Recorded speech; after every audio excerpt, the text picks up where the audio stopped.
You were never supposed to hear this. Not in a classroom. Not in church. Not in the history books that claim to tell you the truth about America. Because what happened in the hills of Pennsylvania in the year 1841 was not healing, it was harvesting.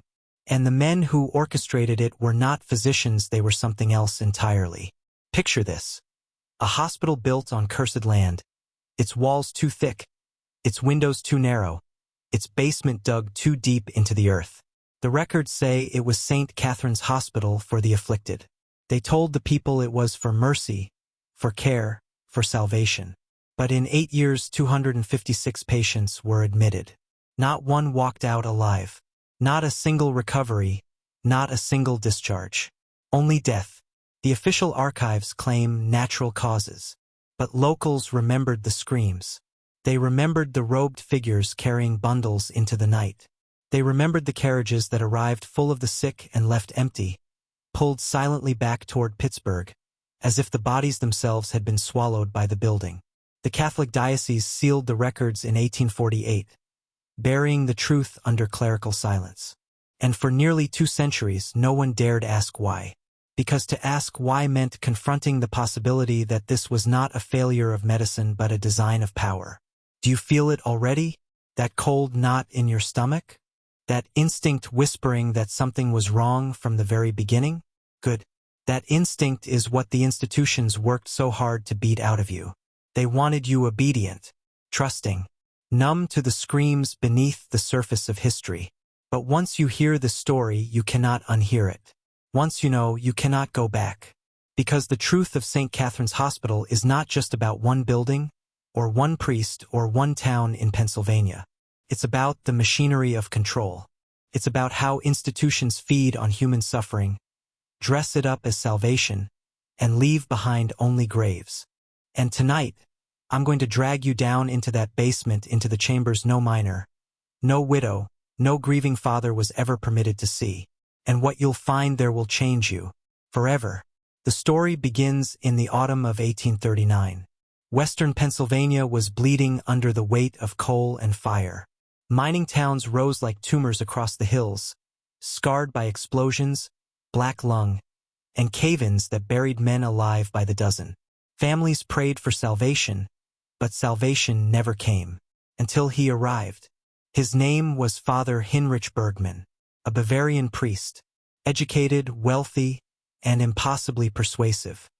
He carried letters of recommendation from European bishops, credentials from the University of Munich, and a vision so intoxicating that even skeptics found themselves drawn into his orbit. He was tall, skeletal, his skin pale as bone, and his eyes, cold, gray, and penetrating, seemed to see not what you were, but what you feared. Bergmann did not come poor like most missionaries. He came with money. He came with land. He purchased the most infamous estate in the county, Thornwood Manor, 300 acres of cursed ground where a coal baron's children had all died under mysterious fevers, where neighbors swore the walls groaned at night and shadows moved where no torch burned. The baron abandoned it, declaring the land condemned by God himself. But Bergmann smiled at that curse. He said it was perfect. He promised the people of Bradenville a hospital like no other. Not just medicine, but divine healing. Not just doctors, but priests. He claimed he would merge the cutting edge of European science with spiritual interventions, rituals that could cure where medicine failed. And the desperate miners, the widows, the orphans, they believed him. They had no choice but to believe. Construction began immediately. Workers were paid more than any had ever earned. But the design was strange. Too much stone. Windows too high to look out from. A third floor full of spiritual healing chambers. And beneath it all, a basement dug deep into the earth, larger than the hospital itself. That basement was closed to the workers. Only Bergmann and a small group of foreign assistants handled its construction. No one else was allowed below. Yet men whispered about what they saw carried into that underground vault. Heavy crates from Europe, etched with symbols they did not understand. Strange artifacts from monasteries and libraries no one in America had heard of. And always, Bergmann insisting the basement must remain undisturbed. The townsfolk believed they were watching the birth of a miracle. But in truth, they were watching the birth of a prison. A fortress not to heal the body but to consume it. The first snow of 1840 had barely melted when St. Catherine's Hospital opened its doors. The valley was still blackened from mine explosions, still echoing with the coughs of men spitting blood into their handkerchiefs.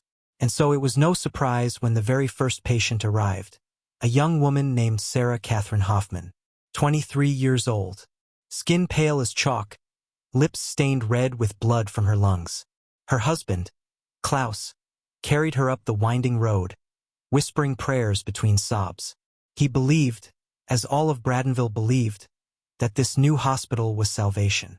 Father Bergman met them at the door himself. He placed a hand on Sarah's forehead, muttered something in Latin, and smiled that unsettling smile. Klaus later said it felt like handing his wife over not to a healer, but to an executioner. And he was right. Sarah disappeared into the halls of St. Catherine's. Her husband was not permitted to enter. No family ever was. Bergman told the town that visits would disturb the sacred process of healing. Instead, loved ones waited outside, watching smoke curl from the chimneys, hearing faint noises in the night. Moans, cries, sometimes laughter that didn't sound human. Days passed, then weeks. Finally, Bergman emerged, his face somber, his words carefully chosen. "She is gone to God," he told Klaus, placing into his trembling hands a small crucifix Sarah had once worn. Klaus demanded to see her body. Bergman refused. He said the hospital had strict rules of sanctity, that Sarah's remains had been committed to the earth in a private burial on holy ground. No grave was ever found. But the strange part was not Sarah's death. It was what came after. Because once the town heard of her passing, more patients came. Dozens, then hundreds. Broken miners, coughing children, women weakened by endless childbirth. All were admitted. None were discharged. Not one. The pattern was clear, but no one dared question it. To question Bergman was to question the church itself. And in 1840s Pennsylvania, that was a death sentence of another kind. So the town stayed silent, even as families vanished into the stone fortress on the hill. And beneath their silence, another truth festered. This was not incompetence. This was design. At first, the town whispered quietly, "Maybe the sickness is stronger than we thought. Maybe the Lord is simply testing us." But as the weeks turned into months, the excuses began to collapse. Because sickness does not scream in the night. Sickness does not echo through the valley like the cries of the damned. Men working the late shifts in the mines swore they heard it. Voices carried on the wind, muffled at first, then sharp and piercing. Screams that started as human but twisted into something else, something not meant for mortal throats. On moonless nights, the villagers saw processions winding up the dirt road toward the hospital. Figures draped in black robes, carrying bundles too heavy, too limp, to be anything but bodies. Always to the basement, always to that forbidden place no one was permitted to enter. And yet, no funerals were ever held. No coffins lowered into the cemetery. No records of burial, no priestly rites of farewell. The dead simply vanished into the stone belly of St. Catherine's. Families would wait outside for weeks, begging to see their loved ones, but Bergman never allowed it. He told them healing demanded sacred solitude. He told them doubt was a sin. He told them obedience was faith. And so they submitted. But children see what adults deny. Boys chasing each other near the edge of the woods spoke of a wagon that left the hospital at dawn. Its wheels covered by canvas, its stench unmistakable. They said it rattled toward the riverbank, where men with foreign accents unloaded its contents into the current. The children described the shapes as bundles that bled. Their parents silenced them, but deep down they knew. Even the land seemed to resist the hospital's presence. Birds avoided the grounds. Dogs howled and snapped if led too close to its walls. Farmers swore their crops withered faster if planted near the estate's borders. The valley itself seemed cursed, as though the earth was trying to spit out the structure but lacked the strength. And still the people obeyed. Fear is the strongest leash ever forged. The kind that makes a man see a shadow moving in his bedroom and tell himself it was only the wind. The kind that makes a town watch hundreds die in silence and still call it a hospital. But silence never stops the truth. It only buries it. And in the soil of St. Catherine's, something far darker was being planted. To the people of Bradenville, Father Bergman was more than a priest. He was a figure of authority, untouchable, backed by the church, funded by wealth no one could explain. But to those few who dared look closer, he was something else. Something older. Something that used religion as a mask. In his private library, an entire wing of the hospital, Bergman collected books no priest should have owned. Volumes in Latin, Greek, Hebrew, and stranger languages with symbols that looked more carved than written. Pages on anatomy lay side by side with grimoires of medieval mysticism. Surgical diagrams beside texts on exorcism and alchemy. He told the few assistants who glimpsed them that his mission was to heal both body and soul. But his definition of healing was unlike anything they'd ever known. He spoke often of purification. He whispered of separating the weak from the strong. Patients were not treated as people to be cured, but as vessels, tools in some higher experiment. His sermons grew darker too. No longer about comfort, no longer about Christ's mercy. Instead, he spoke of sacrifice, of the holy necessity of suffering, of how pain was the gateway to transformation. Some left these sermons in tears. Others left in silence, unable to shake the feeling that he was not preaching to save them, but conditioning them to accept their own destruction. And then there were the rituals. A miner's widow swore she saw it once. Light flickering through the hospital's third floor, shadows dancing against the windows. Not the shadows of doctors or priests, but hooded figures in circles, their arms raised, their chanting muffled by stone walls. The widow described it as half prayer, half curse, a language that made her blood run cold. She told the priest at the local parish. Days later, she was found hanging in her barn, ruled a suicide. But the most chilling whispers came from the few workers who had stayed behind during construction.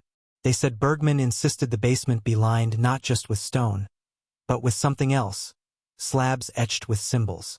Symbols identical to those found in his books. Workers described them as binding marks, though none could read their meaning. When they asked, Bergman smiled thinly and said, "These walls must hold more than patience. They must hold what is coming." And it was in that moment the truth began to slip through the cracks. This was not a hospital. It was a temple, a machine built for ritual disguised as mercy, powered by human suffering. By the end of the first year, 29 patients had entered St. Catherine's. 29 coffins never returned. Not one burial was public, not one family allowed to witness a final goodbye. All were told the same words. Your loved one has gone to God. Trust that they rest in sanctity. But whispers spread in the taverns and the mining camps. Men who had lost their brothers, their wives, their children, began comparing stories. Each patient lived no longer than 6 weeks inside the hospital. Each time, Bergman claimed he had tried everything. Yet his tone was almost rehearsed, like a script recited over and over again. The numbers grew impossible to ignore. By the third year, more than 100 had perished. By the fifth, over 200. And by the eighth, 256 men, women, and children had entered. Not one was healed. Not one walked back into the sun. It was too perfect to be incompetence. Too precise to be accident. The records showed a rhythm, almost like a timetable, patients admitted in cycles, deaths occurring in clusters, as though each month was measured by blood. And still, the townsfolk said nothing.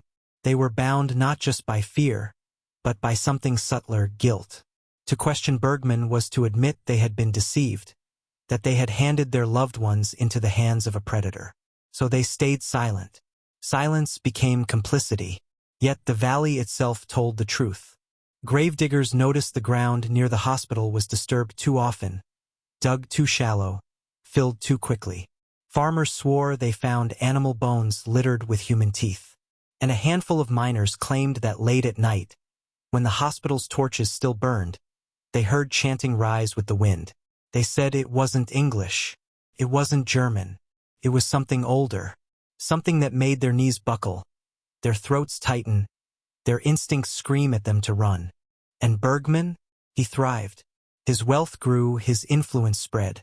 Local priests deferred to him. The diocese praised him. And the people, though they feared him, obeyed him, because to defy Bergman was to risk becoming his next patient.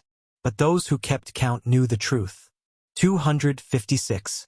A number too exact, too heavy, too unnatural. Not deaths, not accidents, sacrifices. Beneath the limestone walls of St. Catherine's, in the basement no one was allowed to enter. The truth pulsed like a dark heartbeat. Patients weren't merely dying, they were being consumed. Not by disease, not by neglect, by something far more precise, far more deliberate. The basement was enormous, carved deep into the hill, lined with stone etched in cryptic symbols. Candles flickered in sconces, casting grotesque shadows across the walls. Strange machines, rudimentary to the eye but precise in purpose, hummed quietly, operated only by Bergman and his select aides. Here, he conducted his experiments. Here, he performed rituals that blurred the line between medicine and ceremony, science and sorcery. They whispered of a process called purificatio vitae, purification of life. Patients were stripped of their clothes, their possessions, and their names. They were numbered, catalogued, and exposed to treatments that no human should endure. Prolonged fasting, suffocating gases, and strange mechanical restraints that contorted their bodies. The air was thick with the stench of sweat, blood, and incense. And always the chanting. Bergman and his assistants would circle the basement, reciting words and languages no one dared to learn. Words that seemed to feed the shadows themselves. Locals who caught glimpses through high windows said the shadows inside the basement moved independently, writhing against the stone as if alive. The town dismissed it as imagination, but those shadows were more than imagination. They were the evidence of power drawn from pain. No patient survived. None were discharged. Some were said to scream for hours, their voices cracking under the strain of fear. Then silence. Then removal. The bodies were never returned. Bundles, carried away under canvas. To where? No one knew. Some suspected the river. Others whispered darker things. Rituals, sales, exchanges with foreign men cloaked in secrecy. This was not medicine. This was control. Pure and unyielding. Bergman had turned suffering into a currency, obedience into devotion, and death into a tool. The hospital above, with its whitewashed walls and Spartan rooms, was only the mask. The basement was the engine, and anyone who entered, anyone who trusted the institution, fed it. 256 souls later, the engine never stopped. The valley learned to look away, because the alternative was to see the full truth, and no one in Bradenville was ready to witness that horror. For years, the people of Bradenville obeyed, whispered, and buried their fears beneath the guise of faith. But even the strongest chains begin to fray. By the fourth year, murmurs had grown louder. Families who had lost loved ones began connecting the dots. Workers who glimpsed shadows, who smelled the coppery stench of the basement, who heard the strange incantations. These stories no longer stayed confined to taverns. They crept into homes, into churches, into the very consciousness of the valley. Yet fear is a master manipulator. To speak of Bergman's crimes was to risk accusation of blasphemy. To confront him directly was to invite ruin. The few brave enough to question were met with calculated smiles, subtle threats, and veiled references to divine authority. Bergman's power was not just in money, or knowledge, or ritual. It was in obedience. Every citizen trained unknowingly to defer to him. But desperation is contagious. Parents who had given their children into the hospital's care began to form silent alliances. Miners swapped coded warnings. Widows spoke in hushed tones at the riverbank. They tracked who went in and never returned. They counted the days, the numbers, the steady rise in death. And in the quiet hours of winter nights, they began to plan. Bergman sensed it too. The faint tremor of resistance did not go unnoticed. He adjusted his rituals, increased restrictions, and introduced new protocols: longer fasting, stricter isolation, harsher punishments for curiosity. And still, the whispers continued.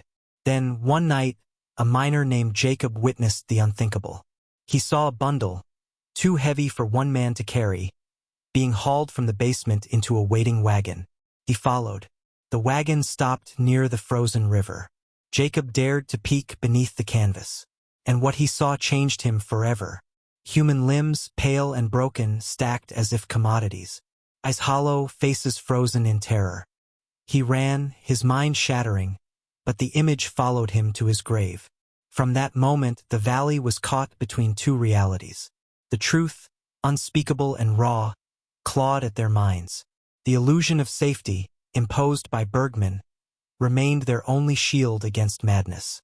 And yet, every night, when the wind howled through the hills and the hospital's candles flickered in the distance, the people knew the unthinkable. St. Catherine's was not a place of healing. It was the epicenter of horror, and they were all complicit simply by living under its shadow. Bergman's genius was not in medicine. It was in manipulation. Every aspect of St. Catherine's was designed to control patients, staff, and even the villagers themselves. Those who worked for him were broken down first. They were trained to obey without question, to see pain as sacred, to believe that every scream, every death, every shadowed corner was part of a divine plan. The assistants, mostly imported from Europe, were selected not for skill but for malleability. Bergman drilled into them the principle of absolute obedience. They were fed a constant mix of theology and fear. The weak must be culled. Suffering is holy, curiosity is sin. Many arrived skeptical, confident in their own knowledge. Within months, they were shadows themselves, performing horrific tasks without hesitation, whispering prayers as they strapped patients into restraints or forced them into fasting chambers. And the patients, the poor souls who entered the hospital seeking healing, were subjected to psychological torment before any physical treatment. They were isolated, their names stripped, their identities reduced to numbers. Hallways were deliberately disorienting, rooms mirrored to confuse, doors locked without explanation. Even the few glimpses of other patients were carefully controlled. Despair was contagious, and Bergman weaponized it. Fear became currency. Every scream, every plea for mercy reinforced his authority. The basement rituals conditioned the assistants and the patients alike. They learned quickly, resistance was meaningless. Survival meant obedience, and obedience meant participating in the horrors of others. They were witnesses and victims simultaneously, and the town above, ever vigilant in their silent complicity, began to feel the psychological weight too. Rumors became paranoia. Farmers doubted their own senses.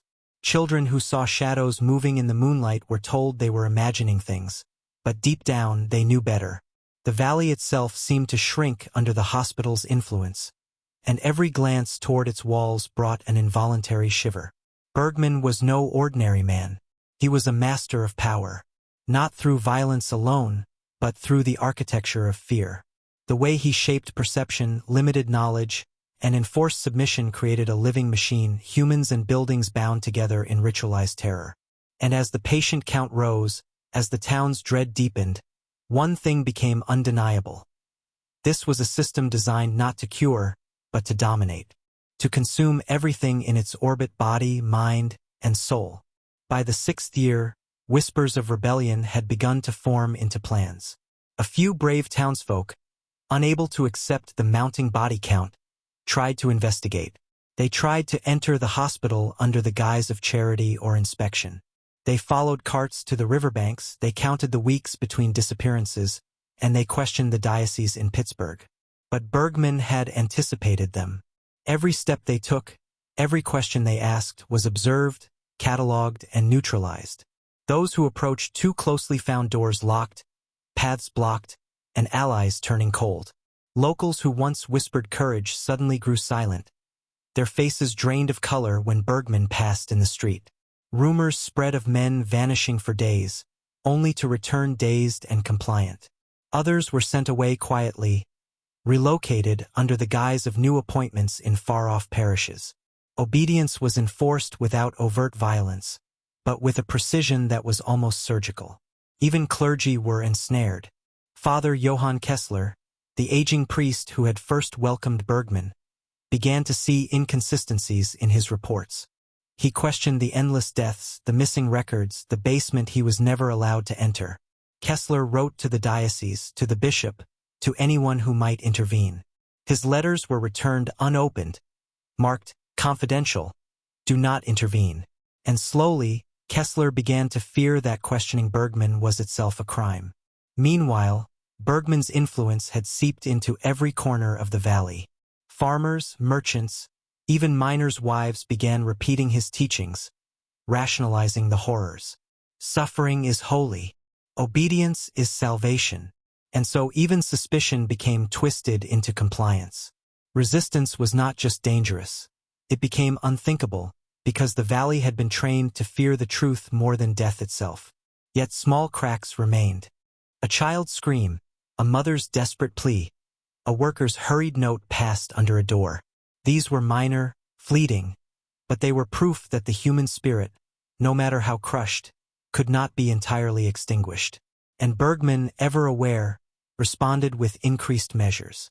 He expanded the basement, added more chambers, brought in more assistance from Europe. Every layer of control became deeper, tighter, more impossible to penetrate. By now, it was clear. St. Catherine's was no hospital. It was a fortress of obedience, a cathedral of death, and Bergman was its god. And anyone who dared to look closer would either join his system or be erased by it. By the 7th year, the pattern of St. Catherine's had become undeniable. The deaths were no longer random tragedies. They were methodical, almost ceremonial. 256 souls had entered the hospital, and none left alive. Each patient followed a timeline, a cadence designed by Bergman himself. Admitted, stripped of identity, observed, ritualized, and then removed. The removal was always in bundles, always at night, always beneath the eyes of no one. The townspeople began speaking in hushed numbers. Who entered on which date, how long they lasted, what rituals they were subjected to before disappearing. Some of the surviving assistants whispered that Bergman measured the suffering, timed it, catalogued it. Pain was data. Fear was fuel. Death was a currency in a system only he fully understood. The rituals themselves were cruelly precise. Patients were laid on tables in the basement chambers, restrained with devices designed to bend the body unnaturally. Strange powders and oils, sometimes herbal, sometimes chemical, were applied. Candles were lit in geometric patterns on the floors and walls. Bergman chanted, assistants repeated, and a kind of mechanical rhythm emerged. A harmony of agony that seemed almost to awaken something in the air itself. It was not only physical torment. Psychological control was woven through every moment. Patients were told that survival was shameful, that complaining was sin, that the world outside would not exist for them unless they complied fully with the procedures. Some were subjected to hours of isolation, light denied, sounds distorted, shadows cast in endless loops. Madness, Bergman claimed, was a necessary step toward purification. Even the removal of the dead was ritualized. Bundled tightly, transported under canvas, never recorded, never buried publicly. The assistants carried them as though delivering offerings. Each bundle reinforced the obedience of those who remained, and the town, left ignorant and fearful, could only speculate on what happened once the patients vanished into the night. And yet, Bergman's mastery was total. Outside, he maintained the illusion of compassion, a miracle worker, a holy man. Inside, he orchestrated suffering on a scale that the human mind struggles to comprehend. No one questioned him openly, and no one could imagine resisting him successfully. By this point, the valley understood a terrifying truth. Every scream, every shadow, every death was not a mistake. It was part of a design. A machine of power fueled by obedience, terror, and human suffering, operated by a man whose ambition knew no limits. By the 8th year, a few of the town's bravest souls had begun to act. Fear no longer silenced them entirely. They whispered in barns, in the dark corners of taverns, in the shadows of their homes. One miner, Jacob, who had once glimpsed the bundles carried to the river, began leaving signs, small markings on trees, coded notes tucked under rocks, messages meant for the few who were still awake to the truth. The town itself began to stir, though subtly. Mothers left scraps of bread near hidden paths for the children to follow. Miners swapped shifts to watch the hospital without raising suspicion. Even the clergy, quiet for years, began to question the official records. Obedience was eroding, tiny cracks appearing in Bergman's otherwise perfect control. Inside St. Catherine's, Bergman noticed. His rituals became stricter, punishments more precise, restrictions tighter. But every effort only confirmed that his machine was not infallible. His power relied on fear, yes, but fear could be resisted, if only faintly, if only by a few. And those few now began to spread hope, a dangerous virus in a valley long accustomed to silence. This was the moment when survival became a conscious choice, a moral battle waged within the hearts of the living. Would they continue to obey, or would they risk everything to expose the truth? Each step toward resistance was a step toward personal transformation, a willingness to see the world as it truly was, beyond the veneer of sanctity and obedience. And here, dear viewer, is where you must participate. Pause, consider your own boundaries, your own courage. Write in the comments below the phrase, "I will see what others fear." Then again, write it a second time. This is more than engagement, it is a symbolic commitment. By acknowledging the truth, you align yourself with those rare souls willing to face the darkness, to confront the hidden forces that control lives without their knowledge. Because understanding is the first weapon against manipulation. Recognition is the first act of rebellion. And in the shadow of St. Catherine's, those who dared to act, who dared to see, were the only ones who could begin to break the cycle. The hospital still stands in memory, a fortress of suffering. But even fortresses have weak points, and even shadows cannot endure eternal light. Bergman was never alone. St. Catherine's was a single node in a much larger network, one hidden behind the facade of piety and philanthropy. The diocese, unknowingly or complicitly, provided cover. Letters from bishops praised his miraculous work. Church officials in Pittsburgh never asked too many questions. Funds flowed freely. Reputation shielded him. Even when whispers reached the upper echelons of the clergy, they were dismissed, ignored, or conveniently lost. Inside the hospital, the basement rituals intensified. Candles flickered over geometrical patterns that aligned with astronomical charts, as though Bergman were drawing power not only from suffering but from the heavens themselves. Patients were not only restrained and starved, they were studied, measured, catalogued. Every physiological response recorded. Every reaction to pain analyzed. The goal was clear: mastery over life and death, over fear itself. And the church hierarchy? They unknowingly became participants. Their authority lent legitimacy. Their prayers reinforced the rituals. Bergman had learned centuries-old methods of influence, how to bend institutions to his will without a single overt act of rebellion. Every blessing he received was another layer of control, another lock on the minds of those who trusted the church above all else. Even the assistants, now indoctrinated fully, became extensions of his will. Their European accents, their knowledge of arcane practices, their unquestioning obedience created a system that could operate independently. Patients were powerless. Villagers were powerless. And anyone who glimpsed the truth quickly understood that the machinery of Bergman's power extended far beyond simple cruelty. It was a network, a cult, a command structure so precise it could manipulate life itself. The most chilling part? Bergman's rituals seemed to grow stronger with each death. Each patient added to the rhythm, the energy, the machinery. 256 lives were not mere statistics.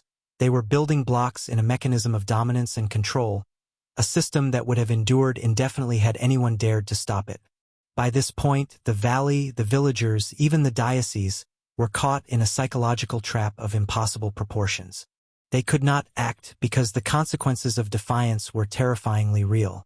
And Bergman, seated at the center of it all, remained untouchable, watching, calculating, orchestrating a symphony of suffering so precise that it seemed almost sacred. The full picture emerges now, dark and inescapable. This was not a hospital, not a sanctuary. It was a command center for domination, a ritualistic engine powered by human pain, hidden in plain sight, protected by the most respected institution in the region. And for decades, it almost went unnoticed. The 8th year brought the first serious confrontation. A group of miners, widows, and clergy, enough courage pooled to act, attempted to expose Bergman. Armed with whispers, evidence, and desperate conviction, they approached St. Catherine's, planning to confront the priest and unveil the truth to the diocese and the wider valley. But Bergman was ready. He did not panic. He did not flee. He smiled thinly, as though their attempt amused him, and yet every move he had made for 8 years converged in preparation for this very moment. The hospital's layout, the basement rituals, the assistants, even the diocese's own blind obedience, they were all tools of his defense. The confrontation began subtly.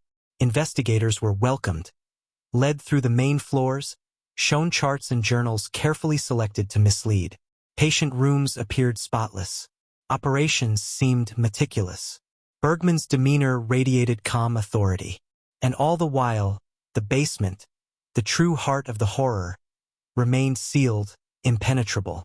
When the leaders of the group pressed, Bergman invoked the authority of the church, the sanctity of his work, the divine necessity of his methods. Every question was met with scripture twisted to justify cruelty. Every accusation met with the veneer of mercy. And the assistants, shadows of their former selves, supported him without hesitation, repeating his words, embodying his control. Some villagers attempted to descend into the basement themselves. They were stopped, restrained, threatened, silenced.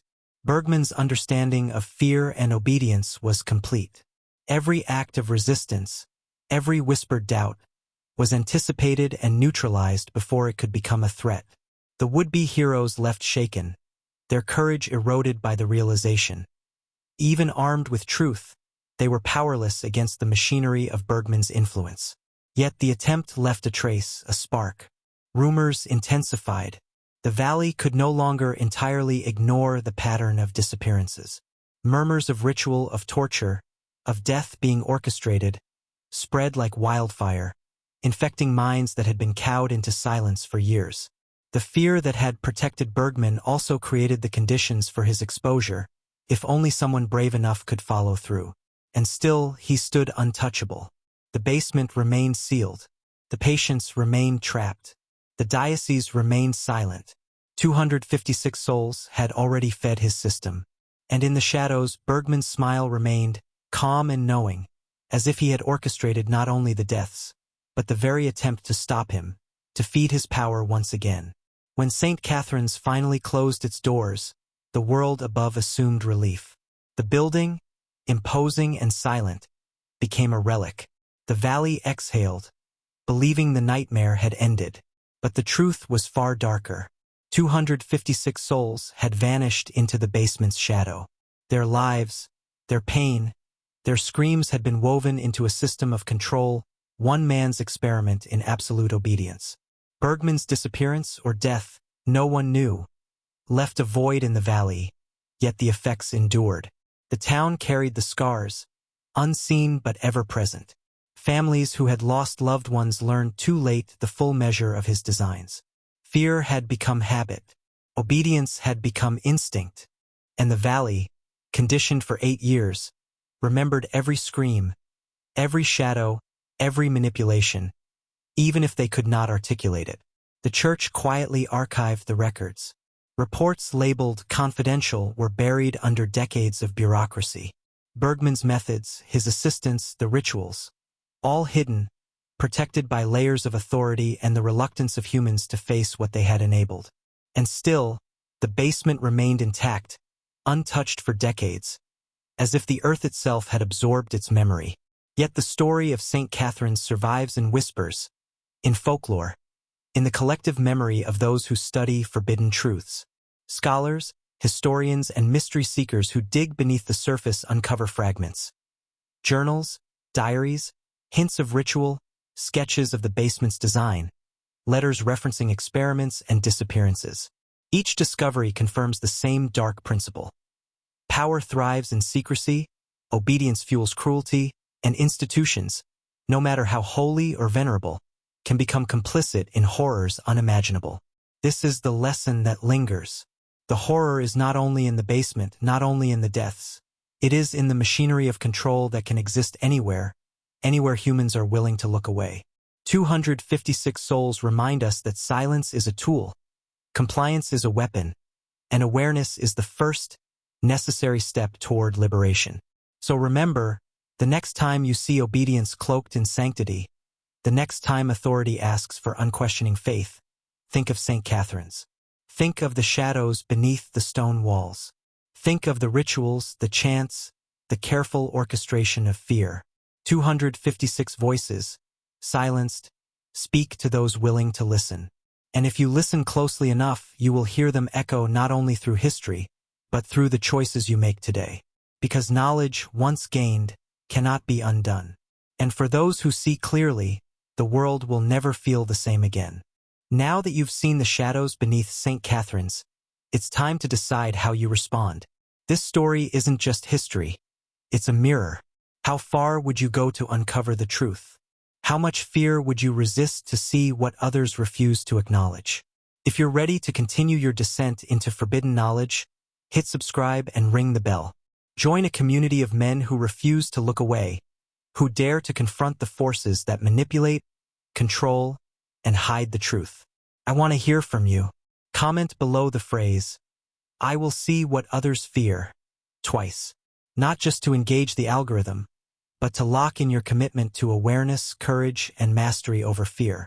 Every comment becomes a marker, a symbol of your transformation, a signal to others that you are awake to the hidden layers of this world. And if you truly want to take it further, share this video with someone you know is ready to face what most refuse to see. Because forbidden knowledge is not meant for the passive. It's for those willing to act, question, and endure. The shadows are waiting, and now, so are you.